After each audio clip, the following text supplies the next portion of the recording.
എന്തുകൊണ്ട് കൃഷ്ണൻ കാർവർണ്ണനായി എന്നുള്ളത് നോക്കാം. നൈമിഷാരണ്യത്തിൽ ദേവന്മാരെല്ലാവരും ചേർന്ന് ഒരു സത്രം നടത്തുന്ന സമയമായിരുന്നു. ഭൂഭാരം കുറയ്ക്കുന്ന ധർമ്മം നിർവഹിക്കുന്ന ആളാണ് യമധർമ്മൻ. പക്ഷേ യാഗദീക്ഷ എടുത്തതിനാൽ ആ സമയം യമൻ സ്വധർമ്മത്തിൽ നിന്ന് മാറി നിൽക്കുകയായിരുന്നു. അതുകൊണ്ട് ഭൂമിയിലെ മനുഷ്യരുടെ എണ്ണം ക്രമാതീതമായിട്ട് വർദ്ധിച്ചു വന്നു. ദേവന്മാർ ആശങ്കാകുലരായി അവർ ബ്രഹ്മാവിനെ സമീപിച്ചു. പിതാമഹ, യമദേവൻ മനുഷ്യരെ സംഹരിക്കാത്തതിനാൽ അവരുടെ എണ്ണം ക്രമാതീതമായിട്ട് വർദ്ധിച്ചു വരികയാണ്. മരണഭയം അവർക്ക് തീരെ ഇല്ലാണ്ടായിരിക്കുന്നു. എന്തെങ്കിലും പ്രതിവിധി കൽപ്പിച്ച് ഞങ്ങളുടെ ദുഃഖശമനം വരുത്തി തരണമെന്ന് പറഞ്ഞു. ബ്രഹ്മാവ് അവരോട് പറയുകയാണ്, സത്രം കഴിയണത് വരെ കാത്തിരിക്കുക. അത് പൂർത്തിയാകുമ്പോൾ യമൻ സ്വധർമ്മത്തിലേക്ക് മുഴുകും. അതോടെ മനുഷ്യരുടെ എണ്ണത്തിൽ കുറവുണ്ടാകും. ഇപ്പോഴുള്ള അവരുടെ ഗർവ് ശമിക്കും. ഇത് കേട്ട് ദേവന്മാർ യജ്ഞസ്ഥലത്തേക്ക് മടങ്ങിപ്പോയി. യജ്ഞത്തിനടുത്ത് കരഞ്ഞുകൊണ്ടിരിക്കുന്ന ഒരു സുന്ദരിയായ സ്ത്രീയെ കണ്ടിട്ട് ദേവേന്ദ്രൻ അവിടേക്ക് വന്ന് കാരണം തിരക്കുകയാണ്. തനിക്കൊപ്പം വന്നാൽ ദുഃഖകാരണം നേരിട്ട് കണ്ടറിയാമെന്ന് പറഞ്ഞ് ദേവേന്ദ്രൻ അവളുടെ കൂടെ നടന്നു. കുറച്ച് ദൂരം എത്തിയപ്പോൾ തേജസ്വിയായിട്ടുള്ളൊരു യുവാവ് ഒരു സ്ത്രീയോടൊപ്പം ഇരുന്ന് മറ്റൊന്നും ശ്രദ്ധിക്കാണ്ട് ചൂതുകളിയിൽ ഇരിക്കുന്നത് കണ്ടു. ദേവരാജാവായ തന്നെ കണ്ടിട്ടും അറിയാതിരുന്ന യുവാവിനെ ദേവേന്ദ്രൻ ചോദ്യം ചെയ്തു. രൂക്ഷമായിട്ട് ഒന്ന് നോക്കുക മാത്രം ചെയ്ത് യുവാവ് കളി തുടർന്നു. ആ നോട്ടത്തിൽ ദേവേന്ദ്രൻ നിശബ്ദനായി പോയി.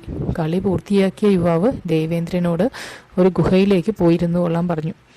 യുവാവിൻ്റെ തേജസ്സിലും വാക്കുകളുടെ ഗാംഭീര്യത്തിലുമൊക്കെ ഭയന്നുപോയ ദേവേന്ദ്രൻ അപ്രകാരം തന്നെ ചെയ്തു. അവിടെ ചെന്നപ്പോൾ തന്നെ പോലെ തന്നെ മറ്റ് അഞ്ച് ദേവേന്ദ്രന്മാർ വേറെ അവിടെ ഇരിക്കുന്നു. വിശ്വബുക്ക്, ഭൂതദാമാവ്, ശിബി, ശാന്തി, തേജസ്വി എന്നിവരായിരുന്നു അവർ. ഇതുപോലെ യുവാവിന് നേരെ അധികാരഗർവവുമായിട്ട് ചെന്നതിനാൽ യുവാവ് തടങ്കലിട്ടതായിരുന്നു അവിടെ.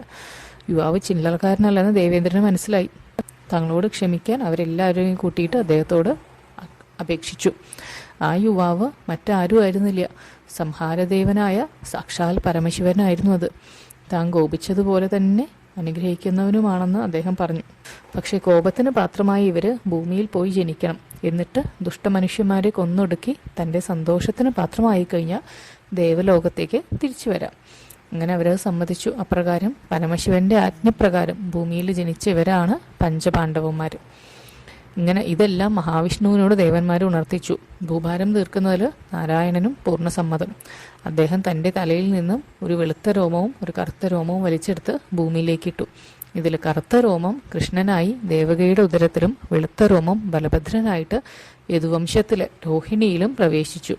പഞ്ചപാണ്ഡവരായി ജന്മമെടുത്ത ദേവന്മാർക്ക് രക്ഷകരായി മഹാവിഷ്ണു ഒരേ സമയം തന്നെ വെളുത്ത നിറമുള്ള ബലരാമനായിട്ടും കറുത്ത നിറമുള്ള കൃഷ്ണനായിട്ടും ഭൂമിയിൽ ജനിച്ചതിൻ്റെ കാരണം ഇതാണ്.